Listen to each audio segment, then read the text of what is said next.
Company की तरफ से ऑफर मिला और ना ही मुखिया का इलेक्शन लड़ी कि जीतने या हारने की बात आई, बल्कि मैं इसलिए खुश हूँ कि अल्लाह ताला ने मुझे आज एक चांद सी बेटी अता फरमाई है, इसीलिए आज मैं बहुत खुश नजर आ रही हूँ। अरे फरहाना, जरा संभल के, तुम तो इतनी खुश हो रही हो जैसे तुम्हें बेटी नहीं बल्कि बेटा पैदा हुआ हो। क्या तुम दुनिया का दस्तूर नहीं जानती हो? बेटी का पैदा होना वालिदैन के लिए पैसा, जिल्लत और रुसवाई के सिवा कुछ भी नहीं है।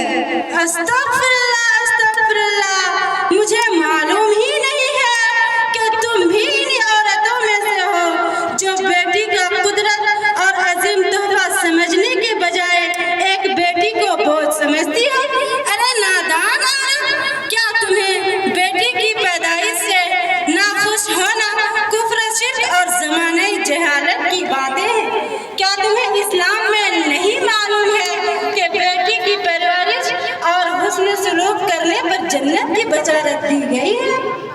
देखो फरहाना, तुम्हारी तमाम बातें दुरुस्त है, लेकिन बेटी अल्लाह के अनमोल तोहफा नहीं बल्कि एक बोझ है। बेटी वालिदैन के लिए बहुत जिल्लत नहीं बल्कि सुकून और राहत को खत्म करने वाली एक बुरी बला है।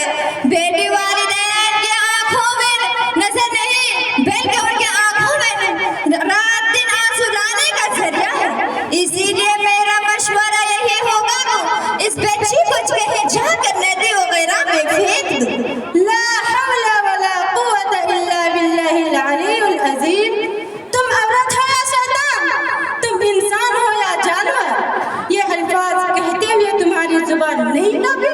जरा सोचो, अगर तुम्हारे पैदाइश के बाद तुम्हारे वालिदैन तुम्हें नदी या तालाब में फेंक दे तो तुम्हारी एक बूटी भी यहाँ मौजूद रहती और तुम मेरी बच्ची नूरे नजर को नदी या तालाब में फेंकने की बात कर रही हो?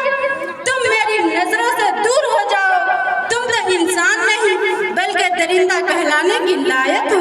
ठीक है, हम जा रहे हैं, लेकिन एक बात याद रखना, एक ना एक दिन तुम्हें इस बेटी की पैदाइश पर जरूर अफसोस होगी।